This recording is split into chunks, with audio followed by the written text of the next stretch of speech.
दोस्तों, क्या आप जानते हैं कि उत्तर प्रदेश की राजनीति में एक ऐसा भूचाल आ चुका है जिसकी गूंज सीधे दिल्ली तक सुनाई दे रही है। एक ऐसी नेता जो अपनी खामोशी के लिए जानी जाती हैं, उन्होंने ऐसी चुप्पी तोड़ी है कि बीजेपी के खेमे में सन्नाटा छा गया है। जी हाँ, हम बात कर रहे हैं बहुजन समाज पार्टी की राष्ट्रीय अध्यक्ष बहन जी मायावती की। उन्होंने हाल ही में जो बयान दिया है, जो चुनावी रणनीति का खुलासा किया है, उसने 2024 के लोकसभा चुनाव का पूरा गेम पलट दिया है। ये सिर्फ एक बयान नहीं है, ये एक करारा झटका है जिसे बीजेपी ने शायद ही सोचा होगा। यह खबर इतनी बड़ी है कि इसे पूरा समझना बेहद ज़रूरी है। इसलिए मेरी आपसे गुजारिश है कि इस वीडियो को अभी लाइक कर दें और हमारे चैनल को सब्सक्राइब कर लें, क्योंकि हम आपको इस झटके की पूरी इनसाइड स्टोरी बताने जा रहे हैं, जिसे सुनकर आप भी कहेंगे राजनीति ऐसे भी बदल सकती है। मायावती ने हमेशा से एक स्वतंत्र राजनीतिक ट्रैक पर चलने की नीति अपनाई है। चाहे कोई भी चुनाव हो, उनका रुख स्पष्ट रहा है, अकेले लड़ना और अपनी सामाजिक इंजीनियरिंग पर भरोसा करना। लेकिन पिछले कुछ महीनों से राजनीतिक गलियारों में ये चर्चा गर्म थी कि क्या मायावती इस बार किसी बड़े गठबंधन का हिस्सा बनेंगी। क्या वो इंडिया गठबंधन के साथ आएंगी या फिर बीजेपी के नेतृत्व वाले एनडीए को समर्थन देंगी। इस तरह की अटकलों ने बीजेपी और विपक्षी दोनों के नेताओं की नींद उड़ा रखी थी। बीजेपी के कई नेता दबी जुबान में यह उम्मीद कर रहे थे कि मायावती शायद चुनाव के बाद उन्हें समर्थन दे सकती हैं, या कम से कम कुछ सीटों पर अपने उम्मीदवार खड़े करके विपक्ष के वोटों को काट सकती हैं, जिससे बीजेपी को सीधा फायदा होगा। इसे ही वे साइलेंट सपोर्ट मानकर चल रहे थे। लेकिन बहन जी ने एक प्रेस कॉन्फ्रेंस और एक ट्वीट की श्रृंखला से इन सभी उम्मीदों पर पानी फेर दिया।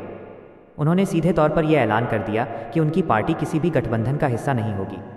बीएसपी उत्तर प्रदेश और देश के अन्य राज्यों में अपने दम पर सभी सीटों पर चुनाव लड़ेगी।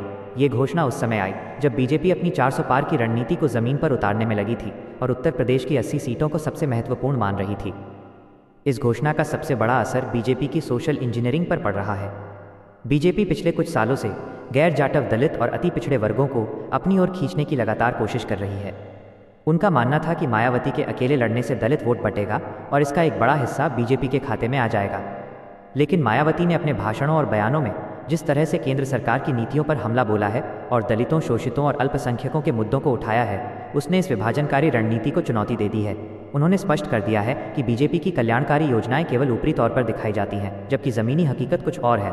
उन्होंने बेरोजगारी, महंगाई और आरक्षण के मुद्दों को प्रमुखता से उठाया, जिससे बीएसपी का कोर वोट बैंक फिर से एकजुट होता दिख रहा है।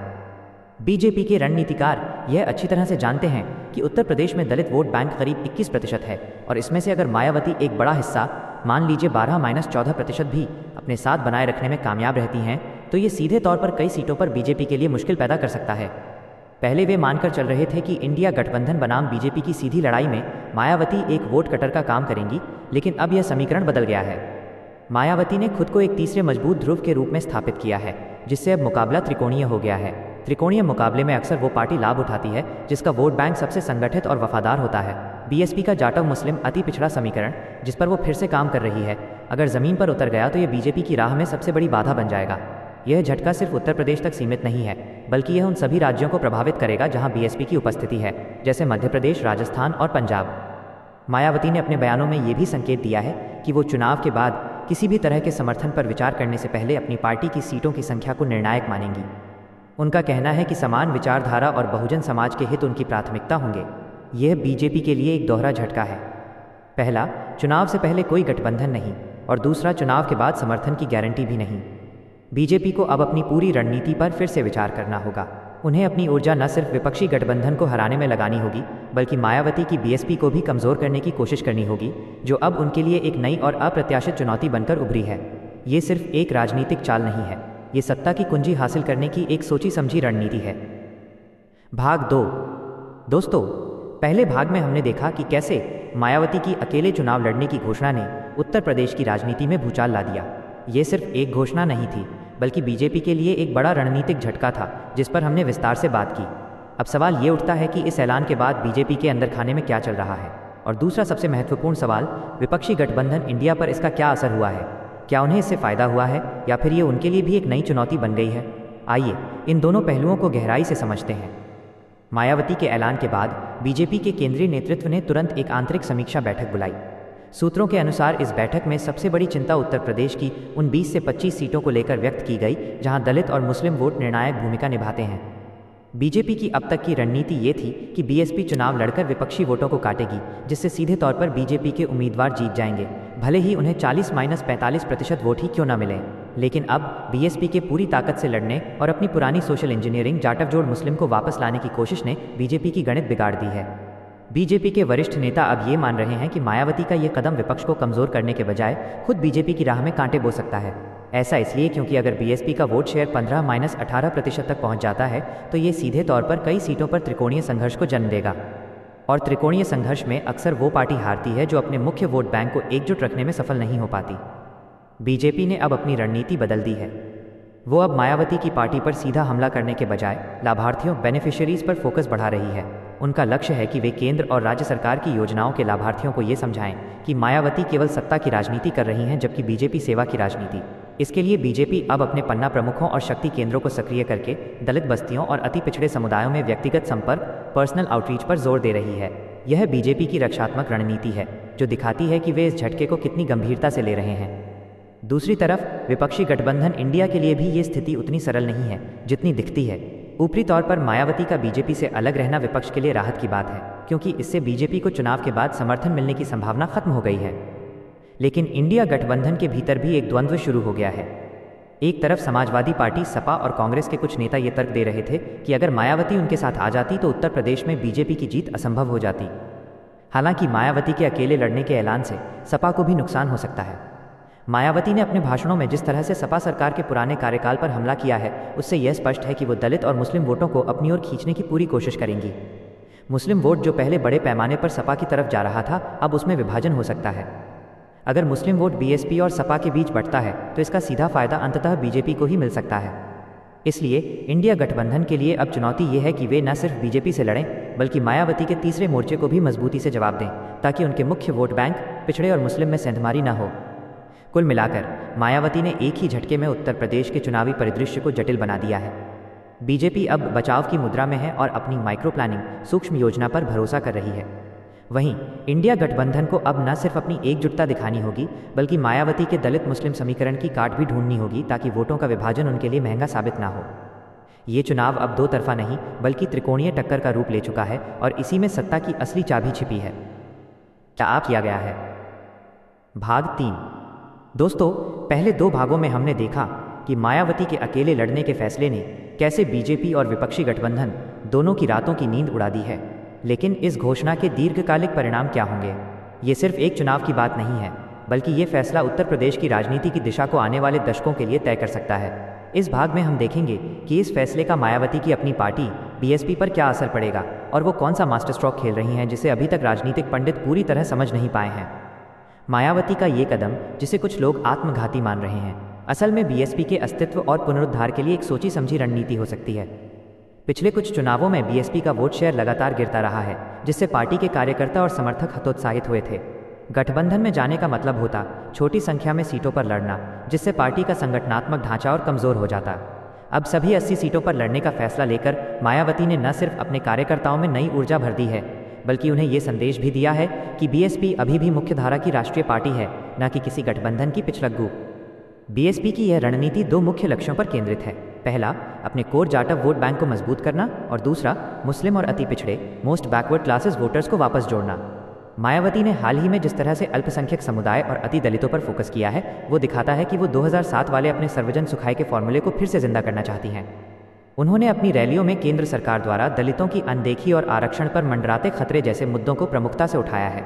यह संदेश सीधे उन समुदायों तक पहुंच रहा है जो लंबे समय से सुरक्षा और प्रतिनिधित्व की तलाश में हैं। इस कदम का सबसे बड़ा असर सोशल इंजीनियरिंग पर पड़ रहा है। बीजेपी पिछले कई सालों से गैर जाटव दलितों जैसे पासी, धोबी, वाल्मीकि आदि को अपनी ओर खींचने में सफल रही है। मायावती का प्रयास अब यह है कि वो इन सभी उपजातियों को फिर से एक अम्ब्रेला के नीचे लाएं। उनका तर्क है कि भले ही अलग अलग उपजातियां तात्कालिक लाभ के लिए बीजेपी के साथ चली जाएं, लेकिन दलितों का वास्तविक राजनीतिक प्रतिनिधित्व केवल बीएसपी ही सुनिश्चित कर सकती है। यदि वह इस 21% दलित वोट बैंक को 14-15% तक भी एकजुट करने में सफल हो जाती हैं तो उत्तर प्रदेश में कम से कम 10-15 सीटों पर मुकाबला पूरी तरह से पलट जाएगा, जहां उनकी जीत हार की संभावना बढ़ जाएगी या वे निर्णायक भूमिका निभाएंगे। इसके अलावा मायावती ने एक राजनीतिक संदेश भी दिया है। उन्होंने स्पष्ट कर दिया है कि वो किसी भी हाल में अपनी स्वाभिमान की राजनीति से समझौता नहीं करेंगी। गठबंधन में जाने का मतलब होता कि उन्हें सीट बंटवारे पर झुकना पड़ता और अपने सिद्धांतों से समझौता करना पड़ता। अकेले लड़कर उन्होंने अपनी नेतृत्व क्षमता और अखंडता को बनाए रखा है, जिससे उनके समर्थक और भी अधिक वफादार हो सकते हैं। संक्षेप में, ये झटका केवल बीजेपी के लिए तत्काल चुनावी नुकसान का कारण नहीं है, बल्कि ये मायावती द्वारा उत्तर प्रदेश की राजनीति को फिर से दलित केंद्रित बनाने का एक दीर्घकालिक प्रयास है। वो इस चुनाव को सीटों की संख्या से अधिक पार्टी के भविष्य की नींव के रूप में देख रही हैं। अगर वो कुछ सीटें जीतती हैं और अपना वोट शेयर मजबूत करती हैं, तो 2029 के लिए वो एक मजबूत बार्गेनिंग पावर, सौदेबाजी की शक्ति के साथ तैयार होंगी। यह रणनीति बीजेपी की सामाजिक पकड़ को ढीला करने और बीएसपी को प्रासंगिक बनाए रखने का अंतिम दांव है। अब हम स्क्रिप्ट के अंतिम भाग 4 की ओर बढ़ेंगे। मैं उसे शुरू करूं। भाग 4। दोस्तों, हम अपनी इस महत्वपूर्ण चर्चा के अंतिम पड़ाव पर आ चुके हैं। हमने पिछले 3 भागों में देखा कि कैसे मायावती की चुप्पी टूटी और उनके अकेले चुनाव लड़ने के फैसले ने बीजेपी और विपक्षी गठबंधन दोनों के लिए एक अप्रत्याशित झटका साबित हुआ। हमने बीजेपी की रक्षात्मक रणनीति, विपक्षी गठबंधन की चुनौती और बीएसपी के पुनरुद्धार की दीर्घकालिक रणनीति का भी विश्लेषण किया। अब सबसे महत्वपूर्ण सवाल यह है कि ज़मीन पर इस फैसले का वास्तविक असर क्या हो रहा है, वोटर्स के मन में क्या चल रहा है, और अंततः ये सब 2024 के चुनावी परिणामों को किस तरह से प्रभावित करने वाला है। मायावती के ऐलान के बाद ज़मीनी स्तर पर हमारे संवाददाताओं और राजनीतिक विश्लेषकों ने जो बदलाव दर्ज किए हैं वे बेहद दिलचस्प हैं। सबसे बड़ा बदलाव दलित बहुल क्षेत्रों में दिख रहा है। बीजेपी के नेता जो पहले इन क्षेत्रों में लाभार्थी वोट बैंक जैसे उज्ज्वला योजना या आवास योजना के लाभार्थी के दम पर आत्मविश्वास से भरे थे, अब उन्हें एक नई चुनौती का सामना करना पड़ रहा है। दलित युवा और महिलाएं जो पिछले कुछ चुनावों में बीजेपी या अन्य दलों की तरफ झुक रहे थे, अब पुनर्विचार करते दिख रहे हैं। मायावती द्वारा उठाया गया आरक्षण और संवैधानिक सुरक्षा का मुद्दा रोजगार और महंगाई जैसे आर्थिक मुद्दों के साथ जुड़कर दलित समुदाय के बीच एक भावनात्मक लहर पैदा कर रहा है। बीएसपी के स्थानीय नेता और कार्यकर्ता जो लंबे समय से निष्क्रिय थे, अब पूरी ऊर्जा के साथ बूथ स्तर पर सक्रिय हो गए हैं। उनका नारा स्पष्ट है, अपनी सरकार बनाओ, अपने हक को बचाओ। यह नारा बीजेपी के लाभार्थी आधारित नैरेटिव को सीधे चुनौती दे रहा है। इसी के साथ मुस्लिम वोट बैंक में भी एक महत्वपूर्ण उथल पुथल देखने को मिल रही है।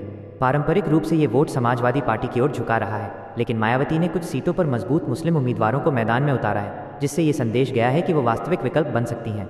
मुस्लिम समुदाय का एक बड़ा हिस्सा यह मानता है कि त्रिकोणीय लड़ाई में अगर वे संगठित होकर बीएसपी को वोट देते हैं तो वे उन सीटों पर जीत सुनिश्चित कर सकते हैं जहां सपा या बीजेपी का मुकाबला कांटे का है। उनका डर यह भी है कि सपा कांग्रेस गठबंधन कई सीटों पर मजबूत नहीं हो पाया है। ऐसे में बीएसपी एक स्थानीय मजबूत पार्टी के रूप में बेहतर दांव हो सकती है। वोटों के इस संभावित विभाजन से बीजेपी को सीधा फायदा होने की आशंका बनी हुई थी, लेकिन अब जिस तरह से बीएसपी मजबूत उम्मीदवार उतार रही है, उससे सपा और बीजेपी दोनों के लिए परेशानी बढ़ गई है। अगर बीएसपी केवल 5-8% मुस्लिम वोट भी अपनी तरफ खींचने में सफल हो जाती है, तो ये कई सीटों पर सपा की हार का कारण बन सकती है और बीजेपी के लिए जीत का रास्ता खोल सकती है। हालांकि मायावती के इस फैसले से बीजेपी को हर जगह नुकसान ही होगा, ऐसा कहना भी जल्दबाजी होगी।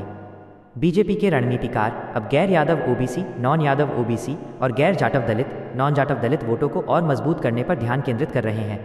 उनका मानना है कि बीएसपी का पुनरुद्धार भले ही हो, लेकिन इन समुदायों ने अब बीजेपी की योजनाओं और नीतियों में अपना भविष्य देखा है। बीजेपी की कोशिश है कि वह इन समुदायों को ये समझाए कि बीएसपी का फोकस केवल एक खास वर्ग पर है, जबकि बीजेपी सभी वर्गों को साथ लेकर चलती है। बीजेपी अब अपनी पूरी मशीनरी का उपयोग इस बात को सुनिश्चित करने में कर रही है कि उसके ये नए सामाजिक समीकरण किसी भी हालत में न टूटें। अंतिम चुनावी परिदृश्य की बात करें तो मायावती ने उत्तर प्रदेश के चुनावी मैदान को अब पूरी तरह से अप्रत्याशित बना दिया है। पहले के अनुमान जो एक तरफा बीजेपी की जीत की तरफ इशारा कर रहे थे, अब बदल गए हैं। 1. बीजेपी के लिए खतरा। बीजेपी के लिए 400 पार का लक्ष्य अब और कठिन हो गया है, खासकर उत्तर प्रदेश में। अगर बीएसपी 10-15 सीटों पर जीत नहीं भी हासिल करती है, लेकिन केवल 15-20 सीटों पर बीजेपी की हार का कारण बन जाती है वोट काटकर, तो यह बीजेपी के राष्ट्रीय टैली पर बड़ा असर डालेगा। 2. सपा विपक्ष के लिए चुनौती। विपक्षी गठबंधन इंडिया को अब न सिर्फ बीजेपी के खिलाफ लड़ना है, बल्कि बीएसपी के साथ भी एक अप्रत्यक्ष वोट युद्ध लड़ना है। उन्हें यह सुनिश्चित करना होगा कि मुस्लिम वोट का बड़ा हिस्सा उनके पाले में रहे, अन्यथा वोटों का विभाजन बीजेपी को कई सीटें उपहार में दे देगा। 3. मायावती का भविष्य। बीएसपी के लिए यह चुनाव अस्तित्व की लड़ाई है। अगर वो अपनी पिछली टैली से बेहतर प्रदर्शन करती हैं और 5 से अधिक सीटें जीतती हैं, तो वो राष्ट्रीय राजनीति में किंगमेकर या कम से कम पावर ब्रोकर के तौर पर वापसी करेंगी। उनका वोट शेयर भले ही सीटों में परिवर्तित न हो, उन्हें एक महत्वपूर्ण खिलाड़ी बनाए रखेगा। संक्षेप में, मायावती ने न केवल चुप्पी तोड़ी है, बल्कि उत्तर प्रदेश की चुनावी बिसात को भी पूरी तरह से पलट दिया है। ये झटका केवल बीजेपी को ही नहीं लगा है, बल्कि ये पूरे चुनावी तंत्र को हिला देने वाला एक मास्टर स्ट्रोक साबित हो सकता है। अब ये देखना दिलचस्प होगा कि बीजेपी और इंडिया गठबंधन दोनों इस नई त्रिकोणीय चुनौती का सामना कैसे करते हैं। ये चुनाव अब सिर्फ कौन जीतेगा का नहीं, बल्कि वोट किसका कटेगा